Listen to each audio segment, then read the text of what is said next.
Eradicate on the SS Anne and then trade it back.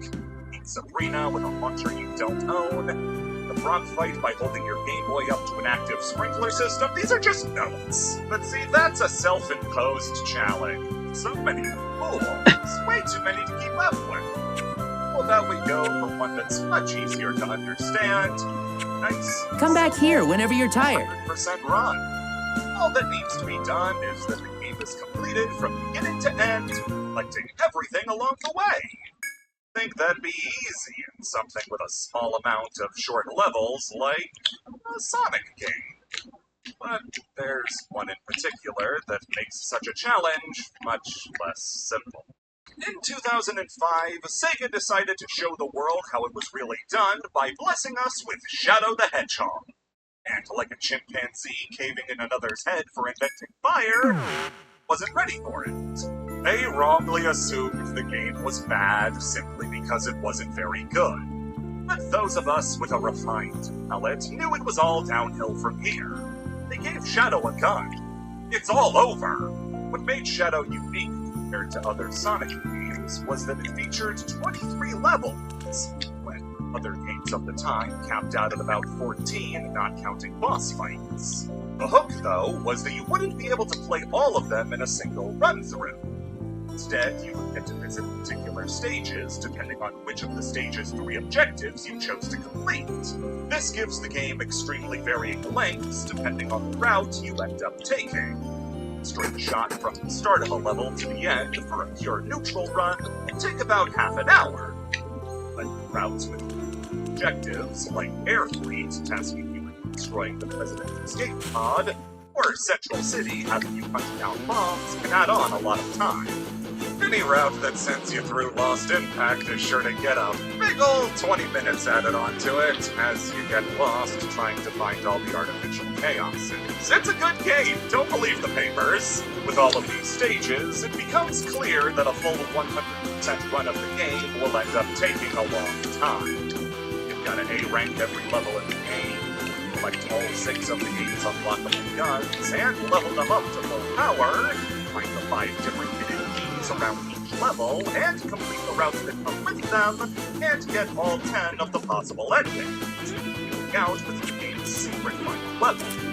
Sounds like a lot, but speedruns already on the leaderboard don't tend to go over 6 hours, so you know what you're doing, you can clear it pretty easily.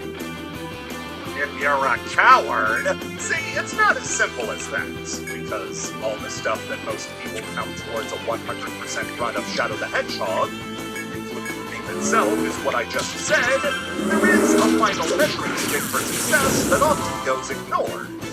Library. The library is a feature in the game where you can replay the cutscenes from a route you've taken, letting you relive the story exactly how you crafted it. Like how Shadow ventured into the Black Comet to save Earth. And to betray Sonic at the last second because he doesn't like him very much. Every entry into the library has a name associated with it, and if you thought they'd be normal, allow me to remind you what the first sound you hear when starting the game is. Punisher of Love. Bullets from Tears. Shadow surpassing Shadow. I know the will of heaven. Punishment, my name is Ruin. The nightmare's sublimation. Seduced by the taste of blood. Archimedes and the Nudibris? I could go on all day. Shadow's second death? Demise wrought by tragedy. The devil born by betrayal. Steel combat boots. Funeral procession in space. The strongest hedgehog! Alright, so how many of these different endings are there? There are only 10 possible endings in the game. You can either go hero or dark during the 5 possible final levels, so I have to have named all 20 by this point, right? No, that's not how the library works. I said the library will replay the cutscenes from the route you've taken, so if you want to complete the library, you have to get every combination of cutscenes possible. So to get a new Empire's beginning, you have to clear the whole neutral campaign, and then pick the hero route with Omega during Lava Shelter. But if you want to get an Android's Rebellion, you have to do the dark route with Eggman instead. To clear every possible ending and add them to the library, you have to complete Shadow the Hedgehog 160 times. Sound bad? Well, it gets worse when you remember you need to beat all those routes again to make the final choice you make. So if you played through all of them once to get the hero endings, you need to replay Shadow another 163 times in order to get the dark endings instead. Frankly, the requirement to upgrade the guns is going to be paltry, seeing as you're going to be completing each route upwards of 65 times. Now, the reason that the library isn't counted towards 100% runs should be obvious. A massive time sink if players were forced to clear the game 326 times, and nobody would ever even attempt that. Of course, somebody has attempted it, but it's hard to tell if they came out the better for it. The only actual 100% run of Shadow the Hedgehog is completed by the runner Blazing Zed, characters in the entire franchise. This was a speedrunner who was already intimately familiar with the game, as he's done normal, non-library runs of the game. His library run, though, was special. Took him 181 hours, 15 minutes, and 47 seconds to complete the game over the course of 53 days. Now, it is worth pointing out that this run is extremely segmented. Those 181 hours weren't done back-to-back, otherwise the world record holder would be a corpse. 181 hours roughly equates to 7 days, so he stretched a week's worth of Shadow across those 53 days. You have some comfort thanks to the Chaos Control glitch that allows you to stage super fast thanks to Shadow's Chaos Control. The downside of that glitch, though, is that it has an extremely high likelihood of crashing the game. Over the 7 days worth of Shadow the Hedgehog that Zeddy played, the game ended up crashing 98 times. And stop, crash the game 2 more times to round it out to a nice 100. Zeddy remains the only recorded case of somebody running Shadow the Hedgehog this way, and as a result is not recognized on speedrun.com. Run not being observed and therefore not being verifiable. What the f*** do you gain from lying about this? The only runs that can beat it in terms of length, unfortunately beat it into the sun, as this is nowhere near the longest speedrun of all time. Games that beat it include Button Kaitos at a 14 straight day-long speedrun, and Spider, Rite of the Shrouded Moon, at 22 days. How do these games take so long? I'm not gonna tell you everything. Seeing as the point of a speedrun is to get to the end as fast as possible, is there any end that can come faster than death? A common speedrunning category for a load of different games is death percent. Finding the fastest possible way to off yourself in a game is something loads of people are racing to find. One game that tasks people with finding out what the inside of a casket looks like is Ultra Kill. Yeah, the kill you ultra can be your own. Death percent tasks players with finding the quickest ways to die, usually in the game's cybergrind mode, seeing as it comes with a built-in timer specific to the game mode. Luckily for you, Ultra Kill's high-risk, high-reward style means there are plenty of ways to stack the deck against yourself. The 2 of your weapons can cause self-damage if used improperly, one of which being the rail cannon with the Maurice mod. This fires a huge splash damage laser that takes a hefty bit of health from V1 if they're caught in the splash zone. It also pushes you backwards, which is extremely important to get you into the actual level as soon as possible. From there, you have to rely on the shotgun, which can be overpumped multiple times in order to deal extra damage. Pumping too many times, though, will inflict a nasty receipt.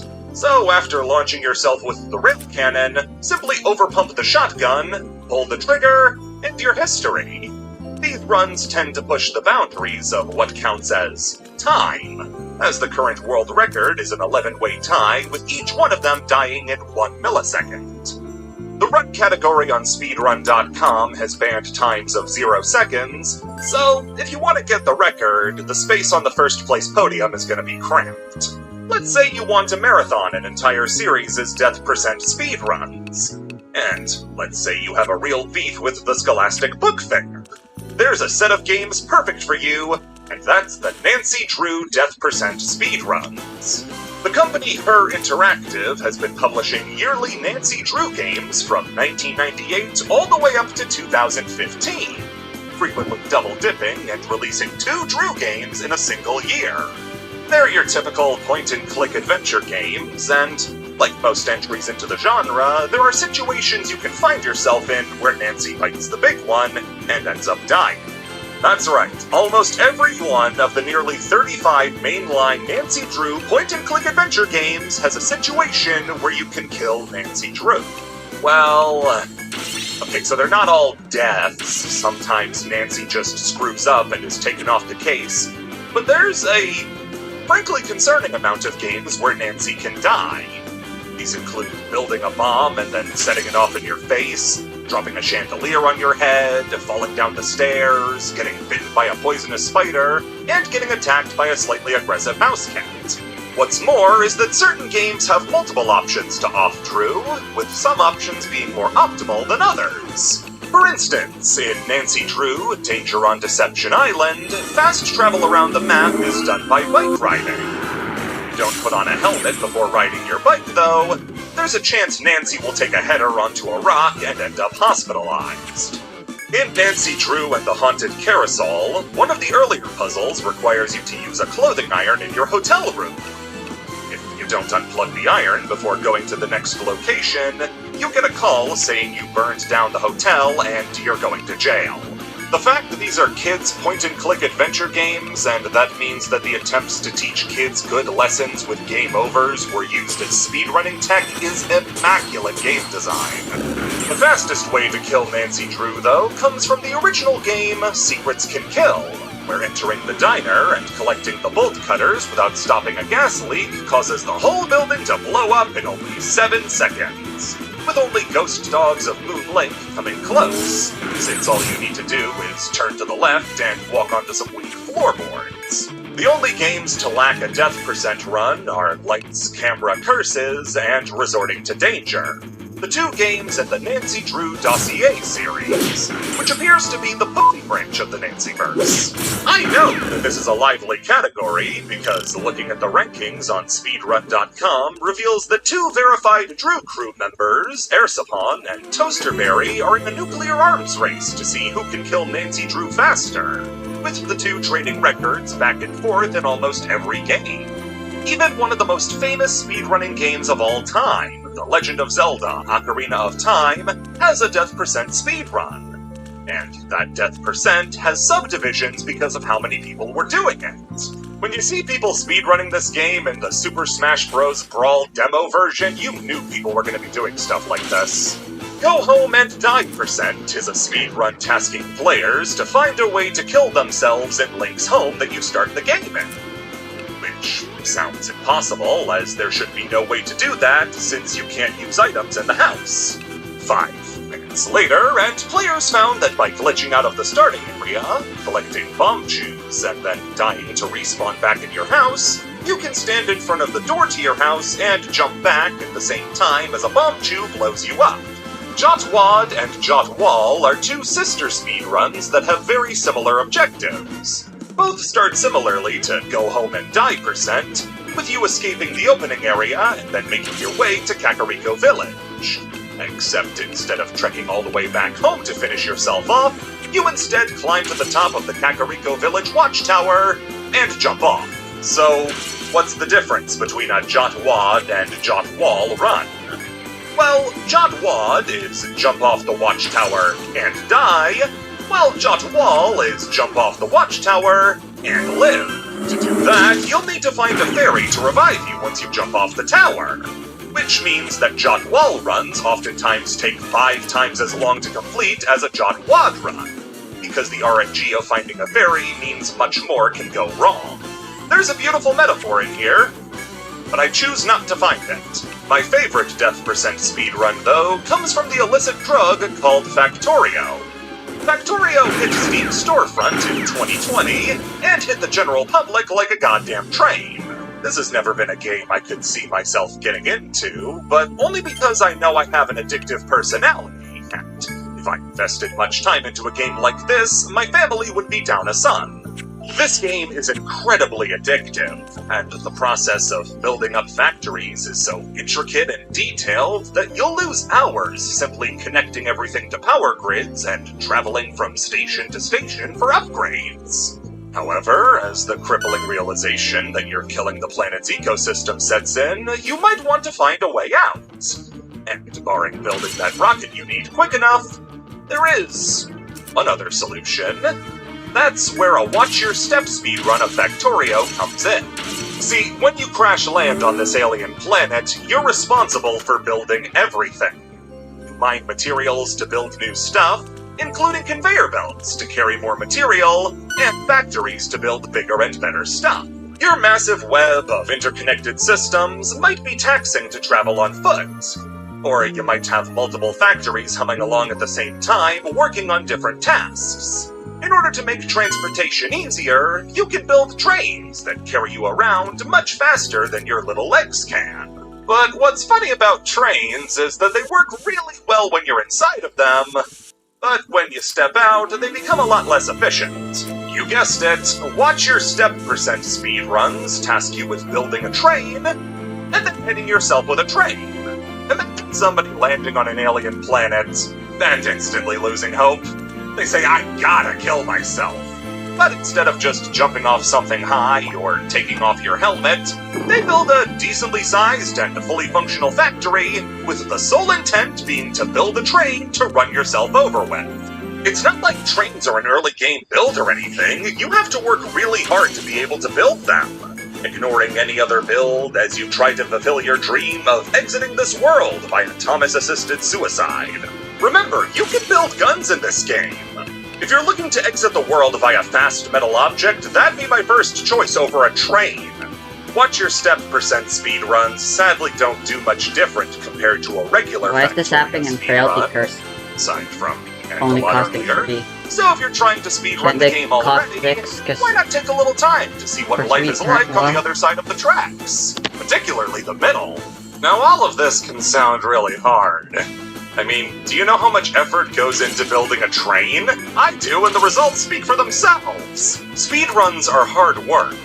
Undoubtedly the hardest part is the actual execution. Nailing sometimes frame-perfect inputs back-to-back sounds mad, and it can feel like an impossible barrier for entry for those who want to get into the hobby. Well, I'm glad to say that there's a speedrun for you! One where inputs like that aren't just not required, but outright banned. In 1988, Texas-based teacher Cheryl Leach noticed how children were more willing to listen to dinosaurs than their own parents, and used that information to craft 3 direct-to-VHS shorts called Barney and the Backyard Gang, which would eventually become the series Barney and Friends. This was largely considered a mistake. Barney became the baby show of the 90s and early 2000s, and with his popularity came an amount of hatred mostly saved for terrorists. Teenagers and adults hated Barney so goddamn much. Like there's not liking something and finding it annoying, and then there's death threat hatred. I don't think a lot of the youth knows just how easy it was to find videos of people wishing death on a purple dinosaur. All this motherfucker did was say that you should hug people and learn to count. I hope you die! I hope you die! Go to hell where you belong, you evil motherfucker! Hating back then was a completely different beast, man. Imagine now if a large majority of the adult population agreed that Bluey should be dragged out into the streets and shot. It was like that. I was there. I remember being told all the Barney rumors. The most popular one in my town was that Barney actors were the biggest career criminals they could find, and that there was a prison in Arizona dedicated to housing Barney actors, because they wouldn't stop selling drugs to children. One of the oldest operating websites on the entire internet is a page where you can shoot Barney. Anyway, before that webpage in 1995, the most accessible way to kill Barney was Barney's hide-and-seek game for the Genesis in 1993. The game's tutorial is its title. The game is a simple hide-and-seek game where you, as Barney, have to go around these maps, find all the objects and friends you can, and then leave. It has a review, and is the only Barney game to ever be released on console instead of the PC. As you can tell, there really isn't a lot to say about hide and seek, except that this game is an incredibly popular speedrunning game, with records being held by a baby, multiple different dogs, crowds of people, and the game itself. Truly the DDT Iron Heavy Metalweight Championship of speedrunning. So, what's the gimmick here? Well, since Barney is a game designed for extremely young children, they put in a safety mechanic so that if a child got lost or distracted, Barney would take over control and start to play the game for you. He doesn't just get you back on track either, Barney will complete entire levels if left on his own. Which got some people thinking. And I got 9 minutes to burn. Thus began any percent, no controller. The rules of this run are simple. Start the game without a controller plugged in. The game ends when Barney is able to finish the game for you. And you're not allowed to use any inputs or influence Barney in any way. That sounds like it'd be really boring, seeing as there wouldn't be any variance in how the game is played. Barney's gonna take the exact same path every time, right? Well, that's where Barney gets a little sassy. See, a large part of this run comes down to RNG, as Barney will take different routes each time, doing randomly selected tasks in different orders. Not only that, but he'll also randomly comment on elements you pass in the game, like talking to his animal friends or asking the player to press a button when they see a present. Little does he know, I can't do that even if I wanted to. Like I said, you can't press any buttons, so you just have to hope that Barney plans on moving optimally instead of smelling every flower he sees. Of course, for a category like this, there is no strategy. What separates the fastest run of 9 minutes and 8 seconds from the slowest run of 10 minutes and 18 seconds is simply how Barney was feeling when you turned the Genesis on. That didn't stop this from becoming a super popular category to run, with over 100 runs in just the solo no-controller category. Oh yeah, there's a co-op no-controller category as well, which was really just created because people wanted to watch Barney jump around with their friends. The simplicity of this run has, like I said, led the run to be completed by its intended audience of babies. Dogs who just have to watch the screen as the game plays, and even entire speedrunning events that hosted Barney speedruns for people to watch live. This one from the Benelux Speedrunner Gathering is such a joy to watch as the crowd gets more and more hyped, cheering and booing Barney depending on what he's doing, chanting for Barney and doing big crowd motions. I don't want to sound too sappy, but it really does showcase what can make speedrunning so great. Everybody here came to this event because they love speedrunning, and now get to gather around and have a great time cheering for a run that doesn't even have a controller plugged in. These sorts of moments where everybody gets on the same page, no matter how dumb it is what makes speedrunning so fun. This has got to be the first time Barney's ever seen a large group of people happy to see him.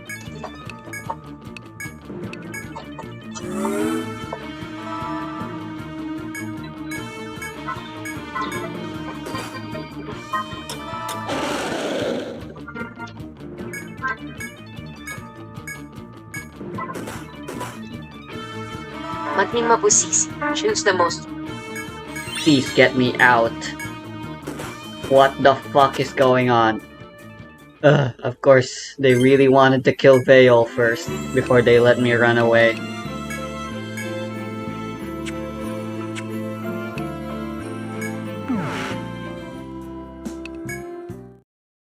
Hello? What you got for me? Thanks, I got some new goods. Go on, take a look. Is that all you came for?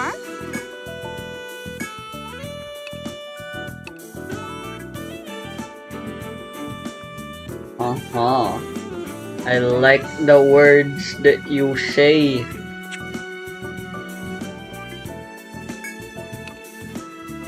Funky man. Here you go.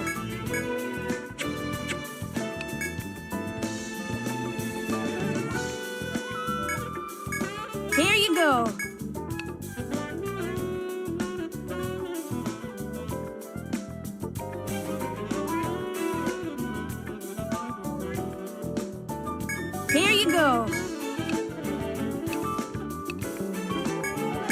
go.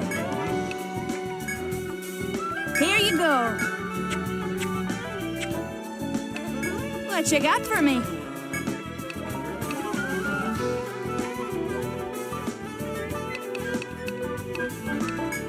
Thanks.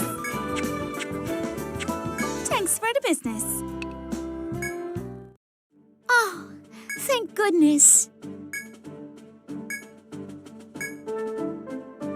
Won't you consider this? Thank you. I am at your service. Yes, at once. Is there anything else? Very well, I'll get them Oh, it was ready. because of my grimoire effect thingy, wasn't it? Who will carry this one? Yeah, it is still 5.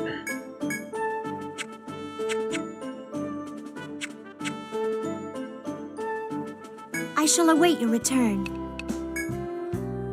Welcome to the Rooster Inn. Oh, I'll call. Is there anything else I can? Very well. Then allow me to show you to your room.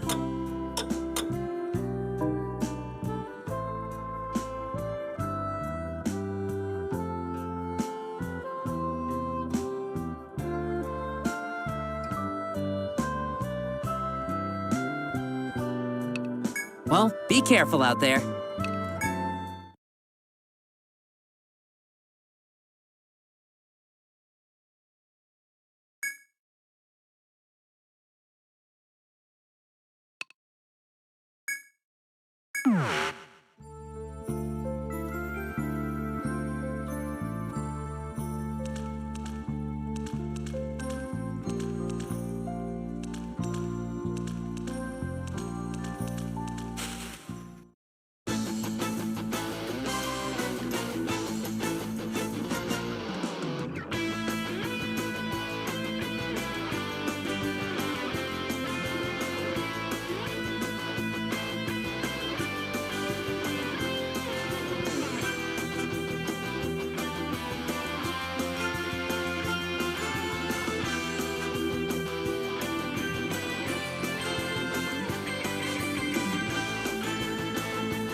Number of flavors then select. Hello guys, it's Grande here back.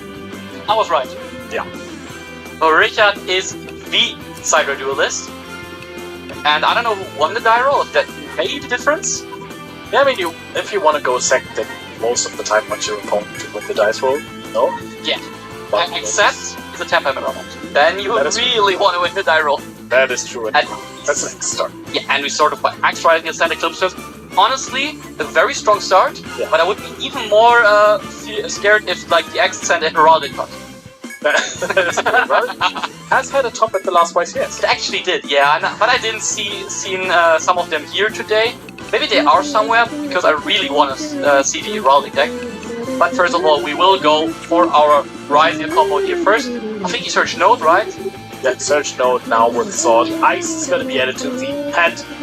Good old Motor, we call him in Germany.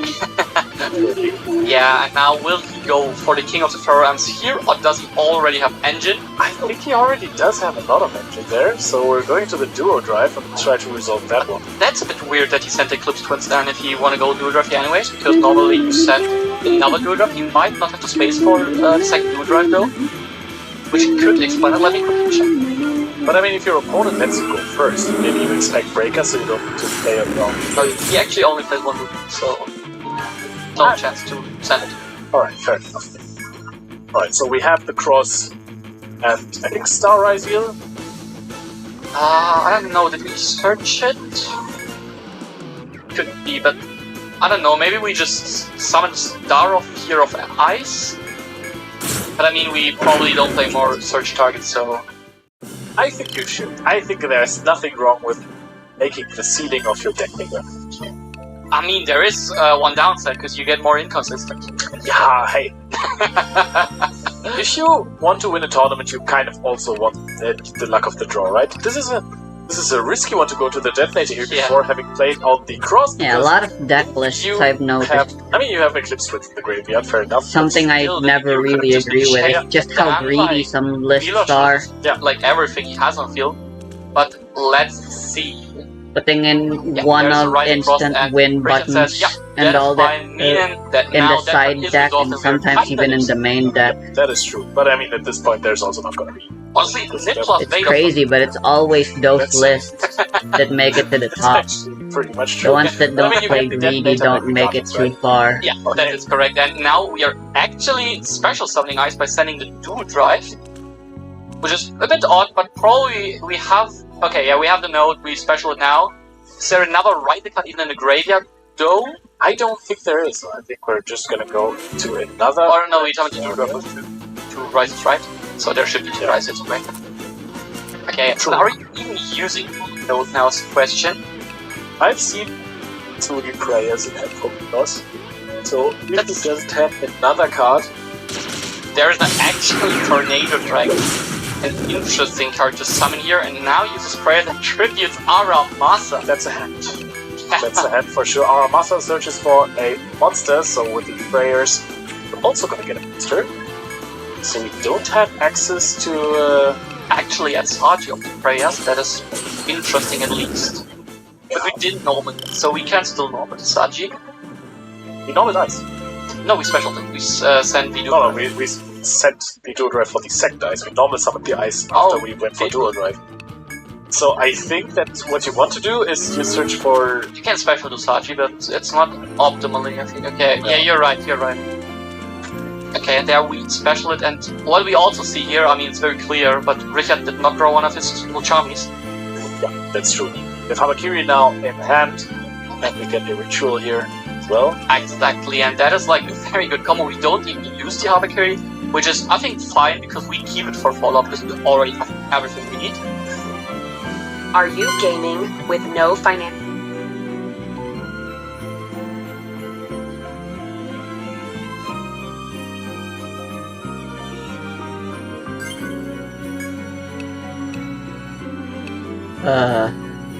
Shit, I forgot to buy Ariadne threads.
Oh my god, that was only worth 12,000.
That was fucking atrocious. Welcome to the Rooster Inn. Very well. A quick rest, right? Of course. Sign in over here, please. There is this. Well, be careful out there. Hello? What you got for me? Thanks, I got some new goods. Go on, take a look. Is that all you came for?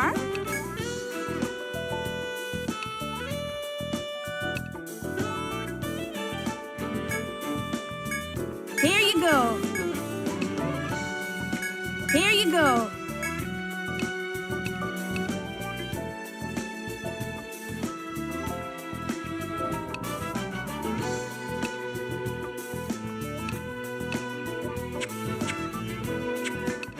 What you got for me? Thanks. What should I try making next? Here you go. Here you go. Here you go. Here you go.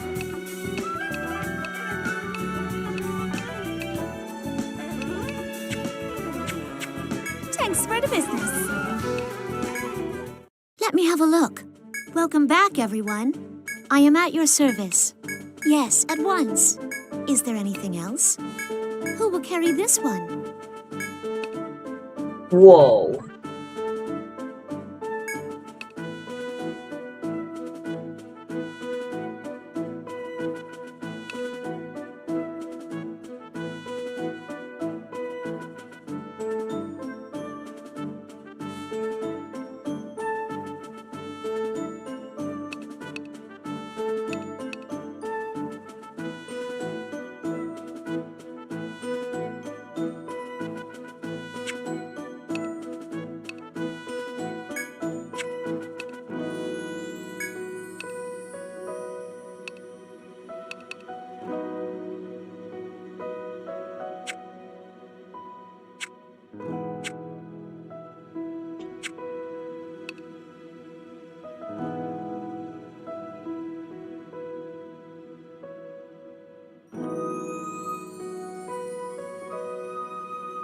Item storage, then? Very well. I'll look after these. Item storage, then? Was this what you wanted? Here you are. Was this what you wanted? Here you are.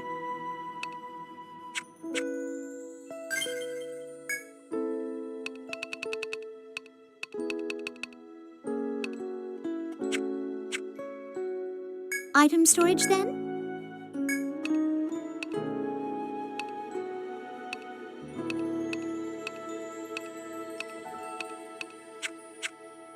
I shall await your return. Hello? Which one you want? Here you go. Is that all you came for? Thanks for the business. Need amber locks.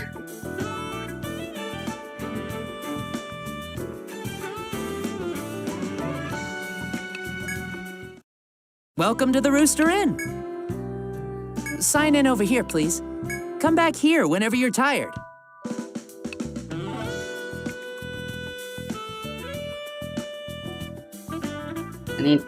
I need to go to bed. I'm not sleepy yet though.